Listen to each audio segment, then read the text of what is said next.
मेरा सवाल ये था कि आपके बचपन में कोई इंस्पायरिंग या कोई यादगार इवेंट या कोई यादगार मोमेंट कोई सहाबी या किसी बुज़ुर्ग के साथ हो तो बताएं। यादगार मोमेंट जी सहाबी के साथ, जी बुजुर्ग के साथ जी सोचना पड़ेगा। वैसे मैं बता देता हूँ तुम्हें कि हमारे दादा जब फौत हुए हैं, मसीह मौद इस्लाम के सबसे छोटे बेटे थे। उस वक्त मेरी उम्र 11 साल थी, ठीक है।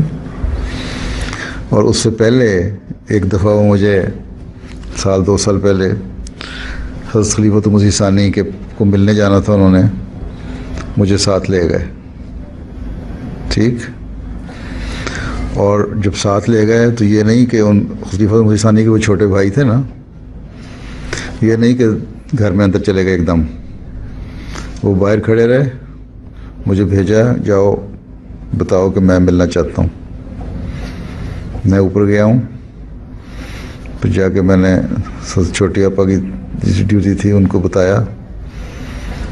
वो आ रहे हैं, उन्होंने रखा। खलीफत मसीह सानी की तबीयत ठीक नहीं थी, वो लेटे हुए थे, तो उनके बेड के साइड पे उन्होंने कुर्सी रख दी।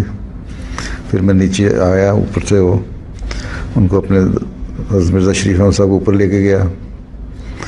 वो गए वहाँ कुर्सी पे बैठने के बजाय उन्होंने कुर्सी पर रख दी और नीचे बैठ गए। नीचे फर्श बिछा हुआ था, दरी, कारपेट उस ज़माने में ऐसे नहीं होते थे, दरियाँ होती थी ज़्यादा। और जो बातें उन्होंने करनी थी खलीफा सानी से की। मैं तो 8-9 साल का था, मुझे नहीं पता क्या बातें हुई। बहरहाल उसके बाद बड़े अदब से उठे और पीछे होते हुए चले गए। तो वो एक सबक मेरे जहन में अभी भी है कि खिलाफत का एहतराम किस तरह करना चाहिए। कोई भाई भूई नहीं होता, इस तरह इंतज़ाम करना चाहिए। इसी तरह